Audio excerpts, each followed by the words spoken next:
성도 여러분, 반갑습니다. 이제 당분간 이렇게 온라인으로 새벽 예배를 드려야 될 것 같습니다. 그러나 비록 우리가 온라인으로 또 각 가정에서 기도의 자리를 갖지만 그곳에 하나님의 영이 임재하셔서 우리 성도님들의 기도를 들으시고 또 우리의 기도를 들으시고 우리 교회의 기도를 또 들어 응답하시는 역사가 있게 될 줄로 믿습니다. 우리 다 함께 사도신경으로 신앙 고백하시겠습니다. 전능하사 천지를 만드신 하나님 아버지를 내가 믿사오며 그 외아들 우리 주 예수 그리스도를 믿사오니 이는 성령으로 잉태하사 동정녀 마리아에게 나시고 본디오 빌라도에게 고난을 받으사 십자가에 못 박혀 죽으시고 장사한 지 사흘 만에 죽은 자 가운데서 다시 살아나시며 하늘에 오르사 전능하신 하나님 우편에 앉아 계시다가 저리로서 산자와 죽은 자를 심판하러 오시리라. 성령을 믿사오며 거룩한 공예와 성도가 서로 교통하는 것과 죄를 사해 주시는 것과 몸이 다시 사는 것과 영원히 사는 것을 믿사옵나이다. 아멘. 자, 오늘 우리가 읽을 하나님의 말씀은 마태복음 13장 1절에서 2절까지의 말씀입니다. 그날 예수께서 집에서 나가사 바닷가에 앉으심에 큰 무리가 그에게로 모여들거늘 예수께서 배에 올라가 앉으시고 온 무리는 해변에 서 있더니. 아멘. 자, 우리가 그동안 새벽 시간에 마태복음의 말씀을 쭉 같이 묵상해 왔습니다. 기존에 새벽 기도를 하셨던 분들은 이제 그 과정을 잘 이해를 하시겠지만 혹시 이제 또 온라인으로 이 유튜브 영상으로 마태복음의 말씀을 처음 마주하시는 분들을 위해서 제가 잠깐 지난 마태복음의 과정을 설명을 드리겠습니다. 이 마태복음은 예수 그리스도께서 하나님이 보내신 아들이시지만은 그분이 바로 왕이시다.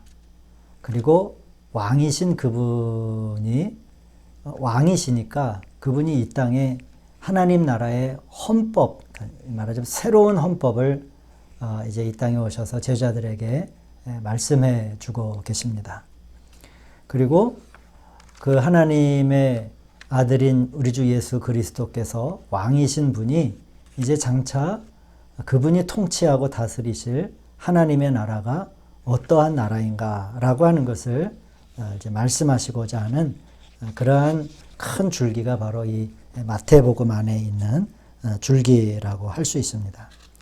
그런데 이 마태복음은 이제 이 12장서부터 12장까지가 하나의 이제 단락이 되고 13장에서 오늘 이제 우리가 1절 말씀을 읽었는데 13장서부터는 이제 전혀 새로운 우리가 이제 겉으로 보기엔 쭉 이어지는 것 같지만은 12장을 기점으로 해서 이제 마태복음이 둘로 이제 나누어진다라고 볼 수 있습니다. 결국 이 12장까지의 말씀을 우리 성도님들이 쭉 보시면은 하나님께서 예수님께서 이 왕국의 헌법을 쭉 선포하시는데 그거를 직접적으로 듣던 사람들이 누구냐면은 유대인들이에요. 근데 이 유대인들은 그 하나님의 새 법을 거절을 합니다. 듣지를 않는 거예요. 그리고 이제 예수를 핍박하고 그를 어떻게 죽일까 이제 모의를 하는 것으로서 이 12장이 이제 끝나게 되죠.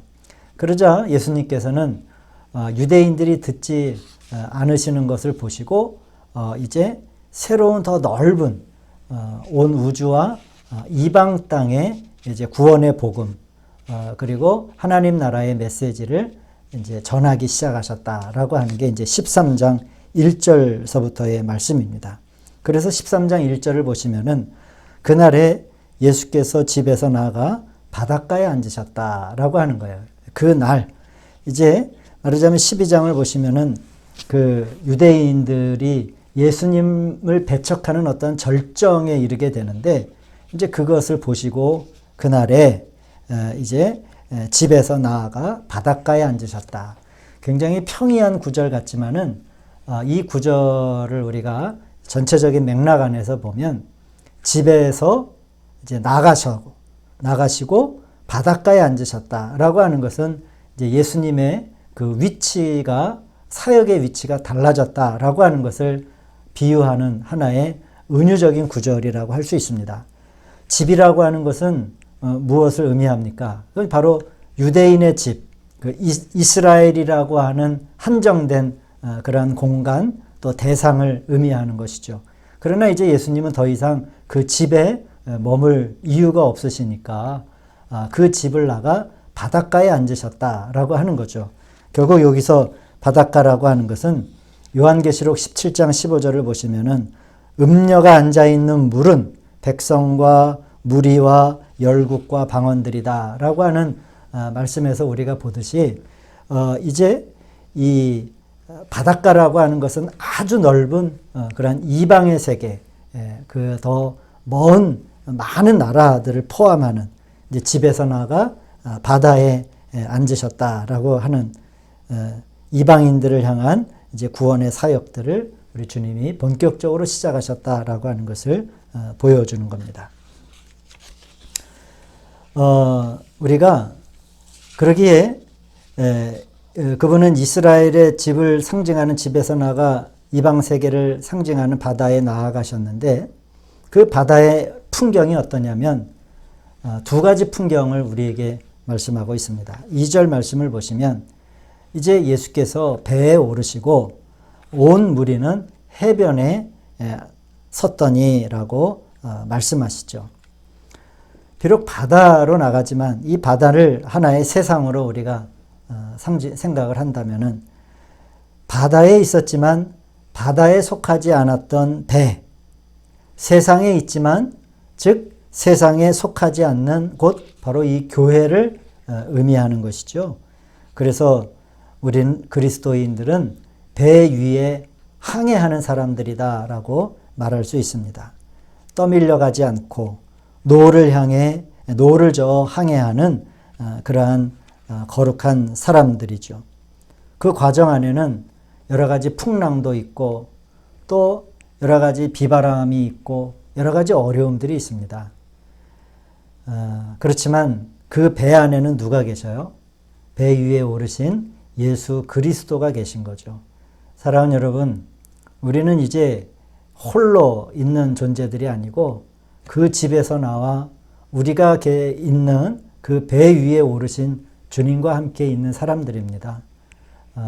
비록 이제 우리들의 믿음의 항해, 또 우리가 요즘과 같이 특별히 참 곤고한 이 파고를 지나가는 이때에 우리가 홀로 있지 아니하시고 모든 이방 세계를 향하여 당신의 그 구원의 사역이 더 확장되기를 원하시는 주님이 그 배에 서서 말씀하고 계신다라고 하는 이 사실을 우리 성도님들 꼭 기억하시기를 바랍니다. 아직도 많은 무리들은 배 안에 있지 않아요. 그 해변에 배에서 나아가 배에서 떨어져 해변에 머물러 있다라고 하는 말씀이죠. 여러분, 우리는 해변에 머물러 있는 사람이 아니라 배 안에 있는 사람들입니다. 주님과 함께 항해하는 사람이요. 또 우리가 항해할 때 만나게 되는 비바람을 또 꾸짖어 주시고 또 풍랑을 다스리시는 주님이 우리 저와 여러분들과 함께 하시는 우리 하나님인 줄로 믿으시기를 바랍니다. 이 믿음의 항해에 또 잘 해나가시고 어려움이 있을 때 바람과 파도를 꾸짖으시는 주님의 음성을 저희들이 기억하며 이 항해에 우리 성도님들 또 잘 이겨나가시고 또 앞으로 더 많은 믿음의 간증과 역사들이 있으시길 우리 주님의 이름으로 축원드립니다. 기도하시겠습니다. 자비로우신 아버지 하나님, 이제 주님의 구원 사역이 어떻게 그 이방으로 확장이 되었는가라고 하는 말씀을 우리가 보게 됩니다. 이제 우리도 주의 복음을 들고 이 세상에 나아가는 사람들일지언데 홀로 있는 것이 아니라 주님이 우리 배 안에 함께 계심을 믿고 주님의 권위의 음성과 말씀이 있음을 믿고 두려움 없이 이 바다를 건너갈 수 있도록 주님 도우시고 인도하여 주시옵소서.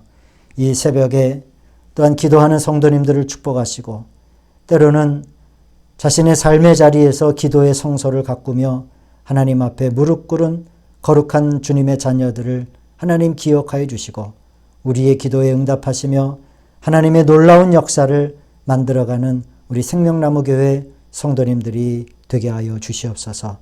이제 온라인으로 새벽 기도회를 시작하였습니다. 하나님 이제 다시 감염병을 잠잠케 하셔서 다시 모여 뜨겁게 기도하게 하시고 뜨거운 마음으로 찬송할 수 있는 복된 자리를 마련하여 주시옵소서. 오늘도 우리와 함께 하시는 우리 주님을 찬양하며 예수님의 이름으로 기도하였습니다. 아멘.